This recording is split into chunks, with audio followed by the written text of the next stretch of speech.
पश्चिम बंगाल की मुख्यमंत्री ममता बनर्जी ने कहा कि वो चाहती हैं कि बंगाल से हिंदुस्तान के रिश्ते ठीक हों। इसके अलावा उन्होंने ये भी कहा कि पड़ोसी देश बांग्लादेश के असहाय लोगों के लिए अपने राज्य के दरवाजे खुले रखेंगी।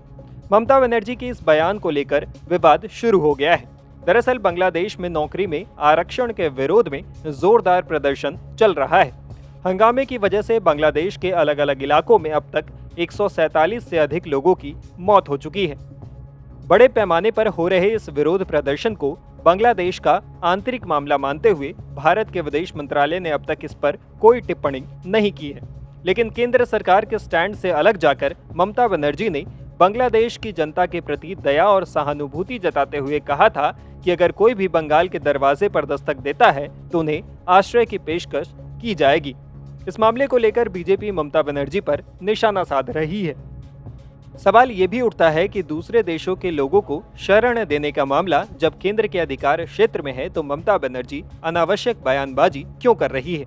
और एक तरफ सीएए का विरोध करने वाली ममता बनर्जी की राय बांग्लादेशी शरणार्थियों को लेकर इतनी अलग क्यों है। इन सवालों के जवाब में एक मीडिया चैनल से बातचीत में विदेश मंत्रालय के एक अधिकारी ने बताया कि ममता का ऑफर पूरी तरह से गलत है। उन्होंने कहा, मुख्यमंत्री ममता बनर्जी की बांग्लादेश के असहाय लोगों को भारत में बुलाने का ऑफर देना पूरी तरह से गलत है। दरअसल दूसरे देशों से संबंधित ऐसे मामले संवैधानिक व्यवस्था में केंद्र सरकार द्वारा नियंत्रित है। राज्य सरकार के पास इस मुद्दे पर कोई अधिकार नहीं है और इस तरह उनकी टिप्पणियां पूरी तरह से गलत है। भारत सरकार खुद बांग्लादेश में विरोध प्रदर्शनों को लेकर कोई टिप्पणी नहीं कर रहा है। ममता बनर्जी एक तरफ तो कहती हैं कि मैं बांग्लादेश पर टिप्पणी नहीं करूंगी क्योंकि ये एक अलग देश का मामला है। दूसरी तरफ ये भी कहती हैं कि अगर कोई हमारे राज्य के पास आकर मदद की गुहार लगाएगा तो पीछे भी नहीं हटेंगी। सवाल उठता है कि क्या दीदी इसके लिए भारतीय सीमाओं को खोल सकेंगी? क्या भारतीय सीमाओं पर तैनात सुरक्षा बल उनकी बात मानेंगे या दीदी यूं ही सस्ती लोकप्रियता के लिए इस तरह की हवाबाजी कर रही हैं? जैसा कि सभी जानते हैं कि भारतीय संविधान में राज्यों के पास दूसरे देशों के साथ कैसे संबंध रखना है इसका कोई अधिकार नहीं है। ऐसी स्थिति में जब दुनिया के किसी भी देश में कोई संकट है तो उस पर बोलने का अधिकार केवल विदेश मंत्रालय के पास ही है।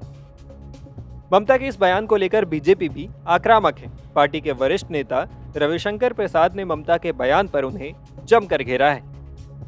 आप वही हैं जिन्होंने सीएए के बारे में कहा था कि हम किसी भी हिंदू, सिख, पारसी या क्रिश्चियन शरणार्थी को जो हिंसा से पीड़ित होकर बंगाल में आएंगे उनको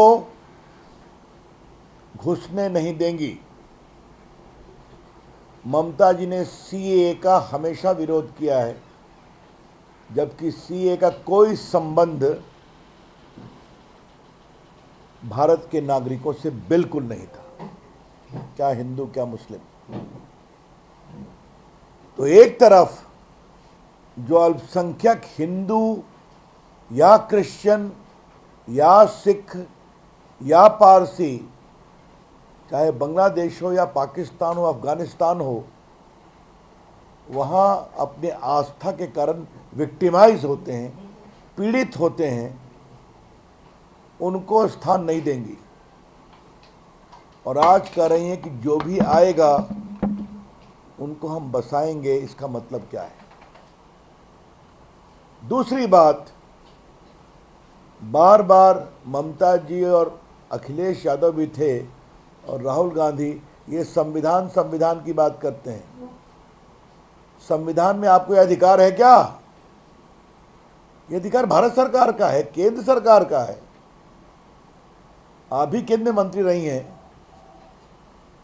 This power does not belong to the state government at all.